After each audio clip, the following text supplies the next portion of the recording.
Los derechos humanos y de los pueblos indígenas.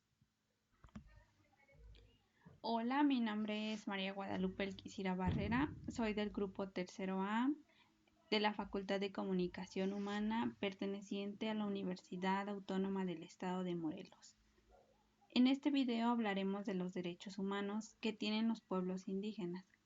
Para comenzar, empezaremos definiendo qué son los derechos humanos. Los derechos humanos son normas que reconocen y protegen la dignidad de todos los seres humanos. Estos derechos rigen la manera en que los individuos viven en sociedad y se relacionan entre sí, al igual que sus relaciones con el Estado y las obligaciones del Estado hacia ellos. Las leyes relativas a los derechos humanos exigen que los gobiernos hagan determinadas cosas y les impide hacer otras. Las personas también tienen responsabilidades, así como hacen valer sus derechos, deben respetar los derechos de los demás. Dentro de la definición nos dice que todas las personas, sin importar el género, la nacionalidad y el grupo social al que pertenezcan, tenemos los mismos derechos y merecemos ser respetados por todas las personas. En el 2007, la Asamblea General de la ONU aprobó la Declaración sobre los Derechos de los Pueblos Indígenas.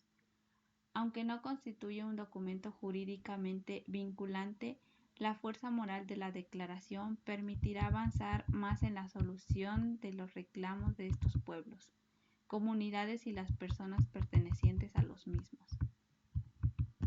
La declaración está constituida por 46 artículos, en los que se marcan los parámetros mínimos para el respeto a los derechos de los pueblos indígenas.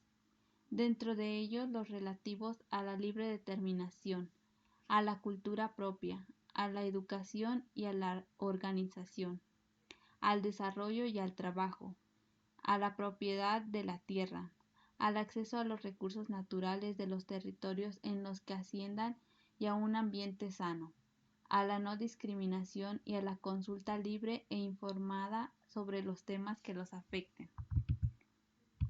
Con esta aprobación se determina una larga etapa de negociaciones al interior de los organismos de las Naciones Unidas, encaminadas a proporcionar el reconocimiento de los derechos para estas colectividades, que constituyen un importante sector poblacional en muchas naciones del mundo. En México, las personas que desempeñan un empleo, cargo o comisión al servicio del Estado en el ámbito de sus competencias tienen la obligación de respetar los derechos humanos y también de promoverlos, protegerlos y garantizarlos. Pero la discriminación también ocurre cuando ese trato desigual hacia una persona o comunidad indígena proviene de cualquiera de nosotros. El deber de respetar los derechos humanos de los demás también nos corresponde a todos, seamos o no autoridades.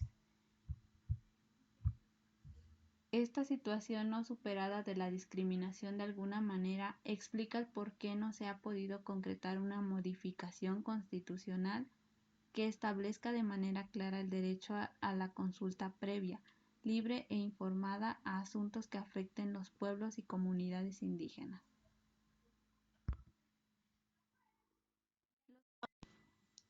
Los actos de violencia que la mayoría de veces sucede son entre personas indígenas que están defendiendo sus derechos y sus tierras, territorios y comunidades. La violencia contra la mujer dentro de la comunidad indígena es muy probable que ésta sea objeto de violación y algunas estimaciones demuestran que más de una de cada 3 mujeres indígenas ha sido violada en algún momento de su vida. Pese a los esfuerzos realizados en los últimos 40 años para mejorar las condiciones y aumentar el reconocimiento de los derechos indígenas por medio del derecho y la política, el recurso a los tribunales, el diálogo nacional y el aumento de las oportunidades de dirección, todavía no se ha logrado dar cabida plenamente a los derechos indígenas.